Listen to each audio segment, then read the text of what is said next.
All right, so it's what day is it anyway? May 28th, 2020. I'm talking to Javier Morillo from Minneapolis, I think, from Minnesota, Mhm. about George Floyd, who died a couple of days ago. You're a guest to Podcast. No, what Javier doesn't see is there's a camera over there. He's going to see it when he watches the rerun. So this is Podcast, it's Spot with Candle. If you call it out quickly, it's a podcast. So that's what it is. That's Javier. Welcome. Thank you. So thank you for being here. So today, earlier today, so this is in the evening in the Netherlands. You're in Minneapolis, right? Yes, I'm in St. Paul, but Minneapolis, St. Paul, yeah. Minneapolis, St. Paul. So two big cities in Minnesota, close together. So that's Minneapolis, St. Paul. Right. Your airport's called Exactly. Minneapolis, St. Paul. Correct. So okay, a friend of mine lives there, and Mike McCarran. And I was reading his Twitter feed, and I see all hell breaks loose in Minneapolis. And he says, I live a couple of blocks from there. So I reached out and said, well, would you talk about it? What's going on there? Because, so this is my prejudice to Minneapolis. I'm from the Netherlands in Europe, hmm which is pretty docile. Nothing much really big happens here. And that's the way I perceive you. You're like Canada. I'm sorry about that. But then a couple of days ago, if I'm not mistaken, so here's what I see from the news. A man called George Floyd, 46 years old, is killed by police while being arrested, I think. And then riots started, looting started, fires started, and that's what I pick up on Twitter. So in your words, what's happened in your words, describe if my perception of your city is right. Yeah, And what happened there a couple of days ago? sure. Yeah, well, so I think that the perception of Minnesota in the United States is of a kind of a place where people are polite and nice. But there really is a story of two different states here, right? That it is a state that was with very high electoral participation, for example, and a high sense of civic responsibility that is different than other states. We have higher voter turnout, things like that. But it is also a state with some of the worst racial disparities in the United States. So unemployment for African Americans, Latinos, and Indigenous people is way higher than it is for white people. Educational achievements, et cetera, et cetera. It's on practically every measure: health outcomes, violence, et cetera. So that's the sort of general context in which this shooting, this death happened. It was not a shooting. I'm so used to saying shooting because they happen so often. And in Minnesota, there was, Philando Castile was a young man who made international news. He was murdered by police, as well as Jamar Clark in the city of Minneapolis. There's a long, sad history of police brutality against the African American community and Indigenous community here, especially. And then this week, the video of George Floyd was, where we are by now in this country used to seeing these horrific videos. And as many African American thought leaders have pointed out, for the most part, we consume these images of violence against Black bodies, but for the most part, justice is not served. That more often than not, white police officers and police officers generally just are not punished for what they do when they arrest. And in this case, it was so clearly just unbelievably inhuman what happened there, with the police officer's knee on George Floyd's neck, even as he was gasping for breath, and people recording and watching and telling the police, "You're killing him, please stop, please stop." And three other police officers who were with him watching it happen and just stone-faced, not reacting at all. And they killed him right then. So what was different about this this police murder was that people called it that immediately. That elected Murder. officials They called it that. murder. Yeah. They called it murder, and that the 4 police officers were all fired immediately by the police chief, and with the mayor's approval of that.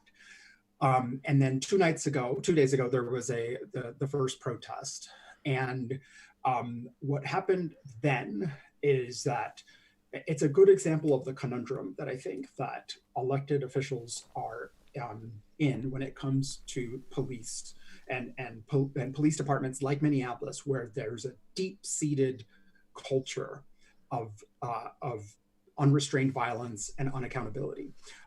We're talking decades of this, and the difference now only being that now people walk around with cameras, so now it is visible to the world. And so when a department that is so rotten to its core in its culture, the conundrum for elected officials is that police fight back when they are criticized. And so in this instance, when even other police officers in other jurisdictions are saying that was murder, that should not happen, police chiefs across the country have said that. There is a mentality within police departments of like just defend our own, and that's just what's and at all costs. And so, in my read of what happened, what began the conflagration 2 nights ago was actually instigated by the Minneapolis Police Department. The use of tear gas, and let's just remind everyone that we're in the middle of a pandemic. Yeah. So. The pandemic where a disease, a respiratory illness is spreading wildly through the country and our state, to hurl canisters of tear gas is so unbelievably cruel that it just boggles the imagination that this would not be the absolute last recourse. And the explanations that they've given for why they had to do that just ring hollow. And so that was the first night of protest. And the police, the police chief is a man who many people respect. I respect him deeply, and I firmly believe that this is not his form of policing, and that's why I believe, and this is what the tweets of mine that you have seen, and I've been arguing that what is happening is that the police department is currently not under the control of either the police chief or the mayor. They lost control, and how they get back at elected officials who criticize them is they either, one, get violent with protesters. Why? Because they know that while they will never be held accountable, voters might hold politicians accountable. Or they stop policing. Now this is not my conjecture. This is in city after city. It's happened in the city of Minneapolis before, where police just say, fine, you want to criticize us? Then we won't answer any calls. And so I think it was a combination of all those things that led to the horrible events of last night. And the city is burning. It's burning. It's awful. Okay, just to keep these things separate. So a man died because the police was arresting him. And while they were arresting him with a knee on a throat, he couldn't breathe. That's what he said, and he died. So that was 3 days ago. And what you're saying now is, okay, now we have riots, and we have police responding to that with tear gas. And the way they're doing that is, in a way, them protesting also, right, trying to make a point that the elected officials supposed to lead them are the real problem. The way they do that is to beat down on the public. But that is new, right? So that is a new response to these police killings. So has that happened before? Oh, no, that is their modus operandi. This is how they get back at people. It's an implicit and often explicit threat made against elected officials. The background to this story as well is that the police union, and I'm a former labor union leader. I am very pro-labor. But police unions in the United States are a completely different question from other labor organizations. And the police union here is headed by a man named Bob Kroll. He's elected by the members of the department. He is a known racist.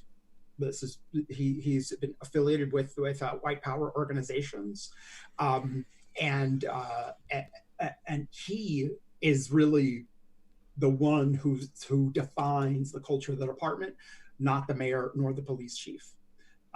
And so that is their MO. And so I believe strongly that the riots, they wanted riots and they got riots because they are furious that one of their own was held accountable. Oh boy. Now, Yeah. just to make matters worse, it's not just Minneapolis where there's riots currently.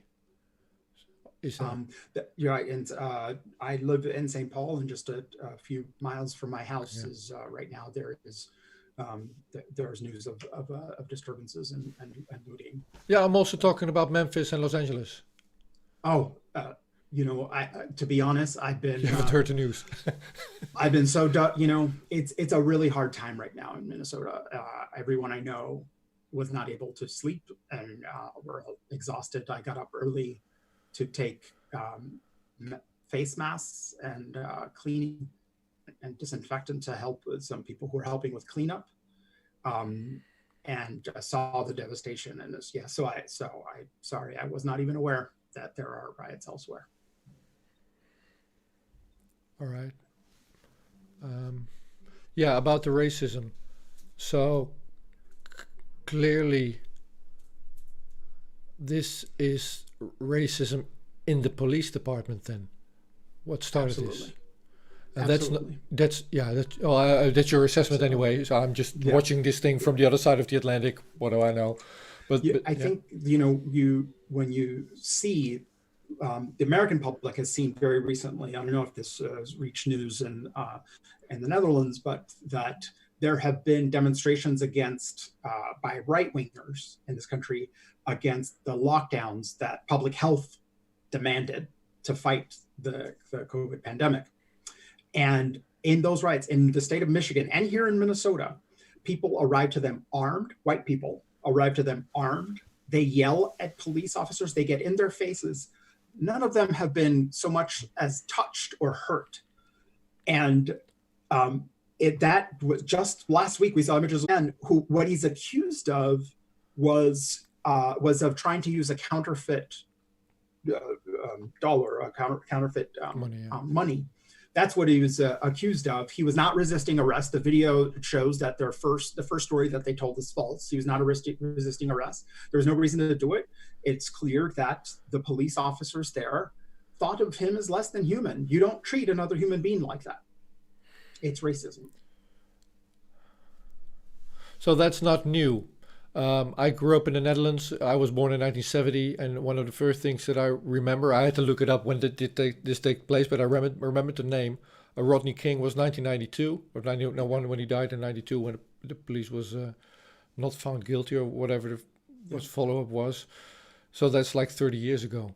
So this, right. With all respect, with all the cool people that I know from the United States, this is part of your culture. This is not new. Something has changed though now, hasn't it? What's new this time? I think there are several things that are new. What Rodney King marked was that was a VHS videotape, which we hardly even remember anymore. That recorded that. But today it's, like I said before, people walk around with cameras, and so we see this much more. And so the experience that the Black community has felt in their neighborhoods of police oppression is suddenly visible to the world. What it's not changed is progress on the issue. And we also have a president who has fanned the flames of these divisions and this hate, has very specifically told police not to worry about roughing up suspects. Like he said this at rallies. And so there is very much a culture within police departments. And I should say that the president of the union, the police union, Bob Kroll, when Donald Trump was in town recently, he and a bunch of Minneapolis police officers stood on stage with the president as he spouted hate.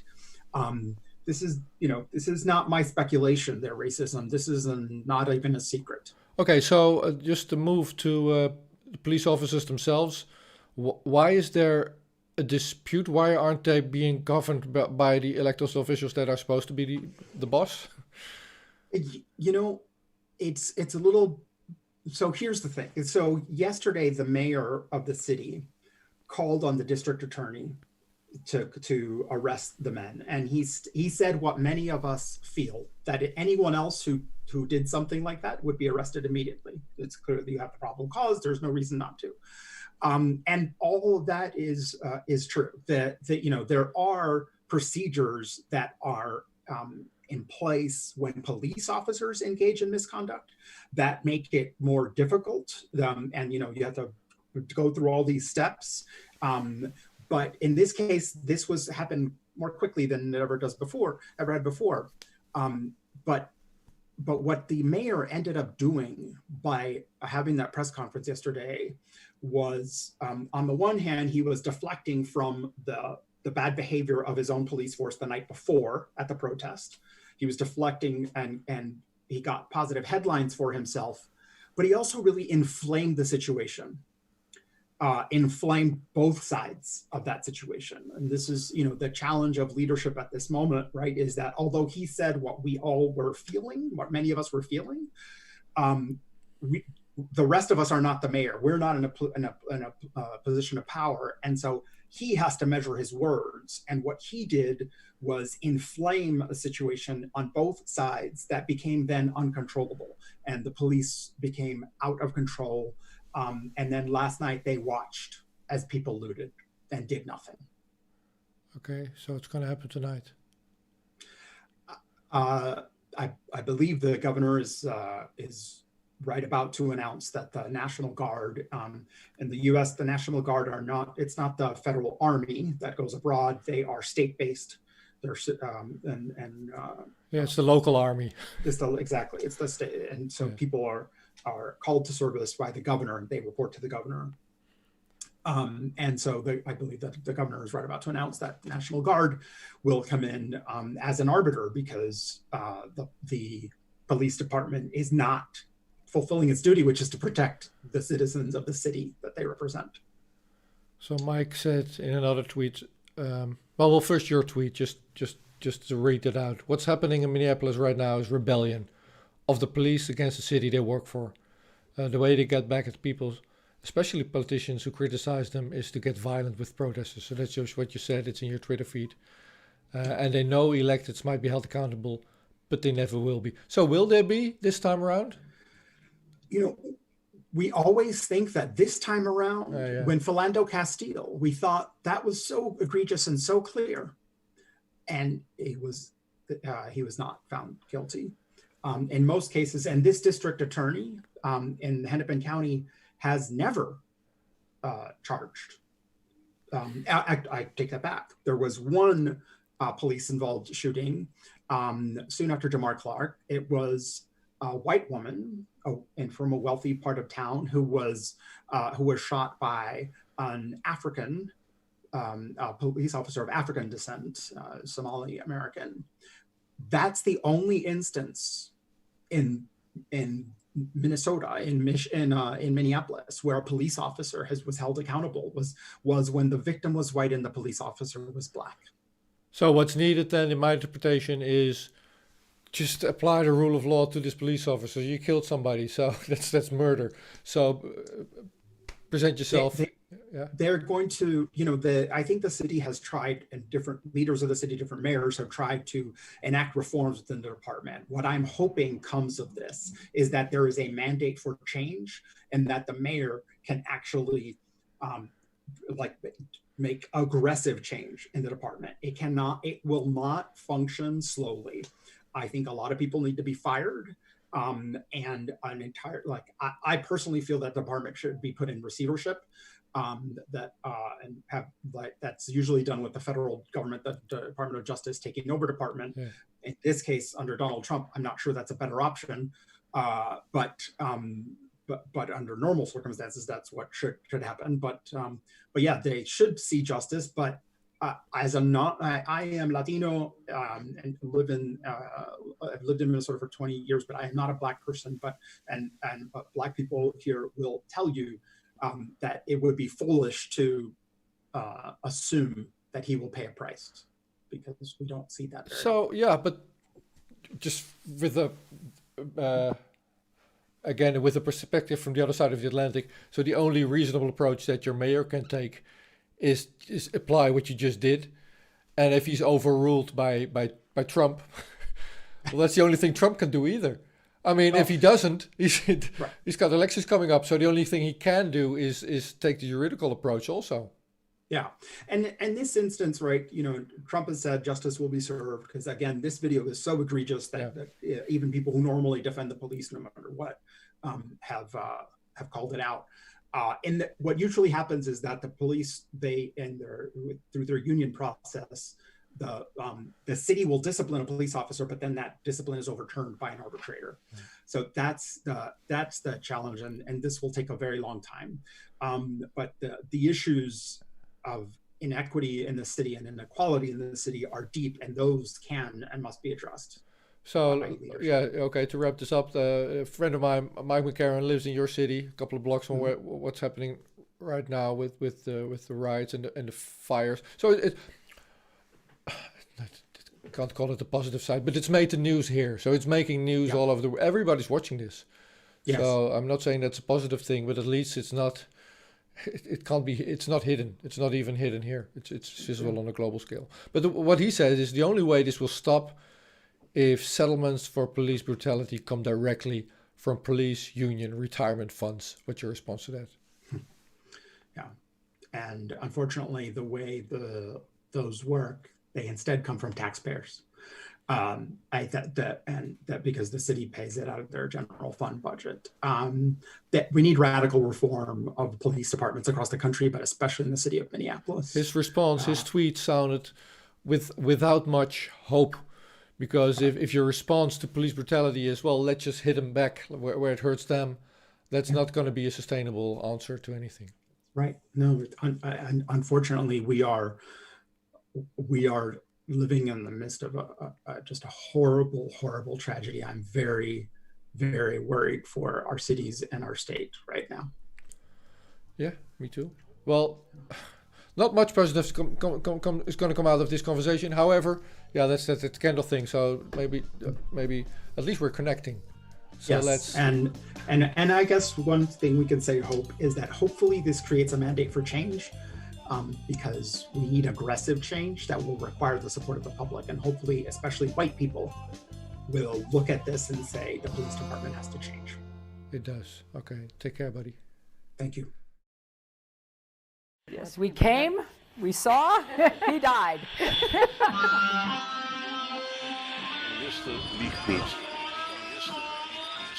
Every nation in every region now has a decision to make. You think I'm joking? Predator drones. You will never see it coming. Laat staan dat ik kan ingaan over vuur.